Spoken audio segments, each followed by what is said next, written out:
بسم اللہ الرحمن الرحیم الحمد للہ رب العالمین والعاقبۃ للمتقین والصلاۃ والسلام علی سید المرسلین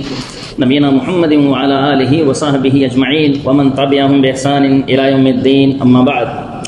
محترم سامعین اکرام، اللہ رب العالمین کا ارشاد ہے، یا ایھا الناس قد جاءتکم موعظۃ من ربکم، اے لوگو تمہاری طرف تمہارے پروردگار کی جانب سے نصیحت آئی ہے، وشفاء لما فی الصدور، اور دلوں کے اندر جو بیماریاں ہیں ان کے لیے بھی شفا ہے، وہدی ورحمۃ للمؤمنین، اور اس کے اندر ہدایت ہے اور مومنوں کے لیے رحمت ہے۔ اللہ کے رسول صلی اللہ علیہ وسلم سے گدھوں کے بارے میں پوچھا گیا تو اللہ کے رسول صلی اللہ علیہ وسلم نے فرمایا، اس تعلق سے اللہ رب العالمین نے یہ جامع آیت اتاری ہے، فمن یعمل مثقال ذرۃ خیرا یرہ ومن یعمل مثقال ذرۃ شرا یرہ، کہ جس نے ایک ذرے کے برابر بھی بھلائی کا کام کیا ہوگا وہ اسے دیکھ لے گا، اور جس نے ایک ذرے کے برابر بھی برائی کا کام کیا ہوگا وہ بھی اسے دیکھ لے گا۔ میرے بھائیوں، یہ سورہ زلزلہ ہے جو مدنی سورت ہے۔ اللہ رب العالمین کا ارشاد ہے، اعوذ باللہ من الشیطان الرجیم، بسم اللہ الرحمن الرحیم، اذا زلزلت الارض زلزالها واخرجت الارض اثقالها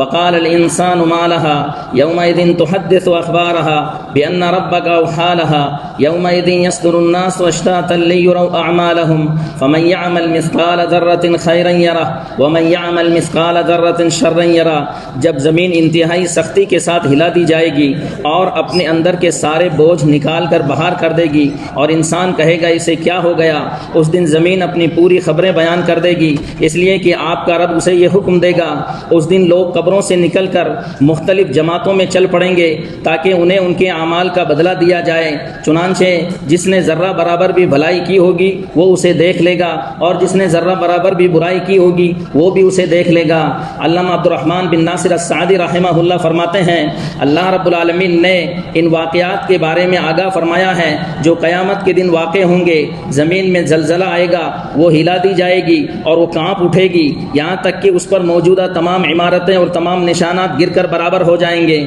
اس کے تمام پہاڑ ریزہ ریزہ ہو جائیں گے، اس کے ٹیلے برابر کر دیے جائیں گے، زمین ہموار اور چٹیل میدان بنا دی جائے گی، اس کی اونچائی اور نیچائی سب ختم کر دی جائے گی۔ وَأَخْرَجَتِ الْأَرْضُ أَثْقَالَهَا، اور زمین کے اندر جو کچھ ہے، چاہے اس کا تعلق مردوں سے ہو یا اس کا تعلق جو ہے خزانوں سے ہو، وہ سب کے سب کو باہر کر دے گی۔ انسان اس دن کہے گا، وقال الانسان ما لها، انسان اس دن کہے گا اس معاملے کو بڑا عظیم سمجھتے ہوئے کہ اس زمین کو کیا ہو گیا،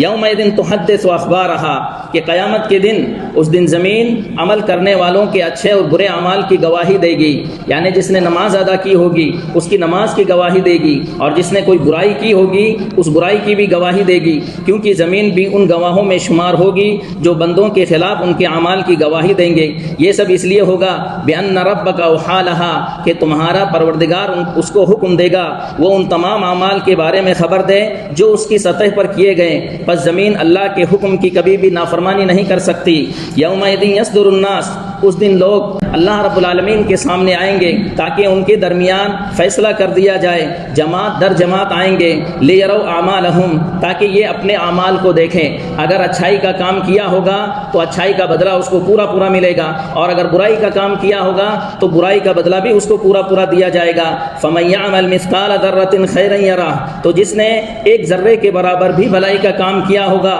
اس کو اس کا بدلہ دیا جائے گا، ومن یعمل مثقال ذرۃ شرا یرہ، اور جس نے ایک ذرے کے برابر بھی برائی کا کام کیا ہوگا اس کو بھی اس کا بدلہ دیا جائے گا۔ میرے مسلمان بھائیوں، یہاں ذرے کا ذکر کیا گیا ہے، ذرہ جو بالکل سب سے چھوٹی چیز ہوتی ہے، جب اس کا بھی اللہ رب العالمین بدلہ دے گا تو پھر بڑی سے بڑی چیز کو کیسے اللہ رب العالمین چھوڑے گا۔ اللہ رب العالمین نے فرمایا، یوم تجد کل نفس ما عملت من خیر محضرا، قیامت کے دن ہر آدمی جو کچھ اس نے بھلائی کا کام کیا ہوگا اپنے سامنے حاضر پائے گا، وما عملت من سوء، اور جو برائی کیا ہوگا اس کو بھی اپنے سامنے پائے گا۔ تود لو ان بینها وبینه امدا بعیدا، وہ چاہے گا کہ میرے اور گناہ کے درمیان دوری ہوتی تو زیادہ بہتر ہوتا۔ ووجدوا ما عملوا حاضرا، اور جو کچھ ان لوگوں نے کیا ہوگا، اچھے اعمال برے اعمال سب کے سب اللہ رب العالمین کے سامنے حاضر پائیں گے۔ شیخ عبد الرحمن بن ناصر السعدی رحمہ اللہ فرماتے ہیں، هذه الآية فيها غاية الترغيب في فعل الخير ولو قليلا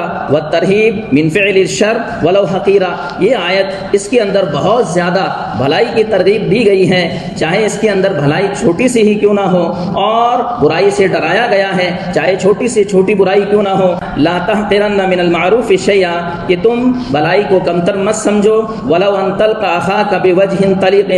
اگرچہ کہ تم اپنے مسلمان بھائی سے خوشی خوشی ملو۔ یہ حدیث صحیح مسلم کے اندر ہے۔ اللہ رب العالمین سے دعا ہے اللہ رب العالمین ہمیں ان باتوں کو سمجھنے اور ان پر عمل کرنے کی توفیق عطا فرمائے، آمین۔ وآخر دعوانا ان الحمد للہ رب العالمین، جزاکم اللہ خیرا، والسلام علیکم ورحمۃ اللہ وبرکاتہ۔